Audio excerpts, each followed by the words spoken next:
महाराष्ट्रातील समस्त लाडक्या बहिणींचे आपल्या चॅनलवरती स्वागत आहे. लाडक्या बहिणीचा जो जानेवारीचा हप्ता आहे तो आता आपल्या अकाउंटवर यायला सुरुवात झालेली आहे. खूप साऱ्या लाडक्या बहिणींच्या अकाउंटमध्ये हे जे पैसे आहे हे जमासुद्धा झालेले आहेत. सोमवारपासून याची प्रक्रिया जी आहे ही सुरुवात झालेली आहे.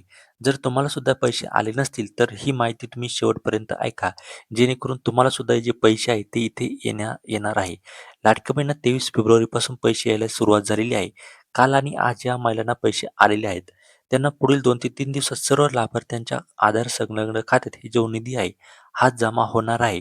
परंतु इथे एक गोष्ट ध्यानात ठेवायची आहे, ज्या लाडक्या बहिणींना नोव्हेंबर आणि डिसेंबरचा हप्ता भेटलेला असेल, अशाच लाडक्या बहिणींच्या खात्यामध्ये हे जे पैसे आहे, हे जमा होणार आहे आणि ज्या लाडक्या बहिणी ते ई-के-वाय-सी केलीच नाही, त्यांना इथे पैसे भेटणार नाही किंवा ज्या लाडक्या बहिणी आता सध्या ज्यांची ई-के-वाय-सी चुकलेली होती, आता ते दुरुस्ती करत आहे, अशा सुद्धा लाडक्या बहिणींना इथे पैसे जे आहे ना, हे पैसे भेटण्याचे चान्सेस कमी आहे. हे पैसे फक्त नोव्हेंबर आणि डिसेंबर ज्या लाडक्या बहिणींना हप्ता भेटलेला असेल, त्यांच्याच अकाउंटवर इथे जमा होणार आहे. यामध्ये महायुती सरकारचे मुख्यमंत्री देवेंद्र फडणवीस, उपमुख्यमंत्री एकनाथ शिंदे साहेब, उपमुख्यमंत्री सुनेत्रा पवार यांच्या मार्गदर्शनाखाली योजनेचे कामकाज सुरू असल्याचेही मंत्री आदित्य तटकरे यांनी म्हटलेलं आहे. आदित्यताई तटकरे यांनी ट्विट केलं होतं आणि त्यामध्ये त्यांनी सांगितलेलं होतं की 2 ते 3 दिवसामध्ये सर्व लाडक्या बहिणींच्या अकाउंटमध्ये हे जे पैसे आहे, हे जमा होणार आहे.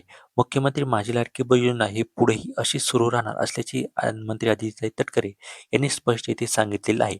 तुम्हाला सुद्धा पैसे आले का ते आम्हाला कमेंट करून नक्की सांगा. चॅनलवर जर नवीन असेल तर आत्ताच आपल्या चॅनल सबस्क्राईब करा. धन्यवाद.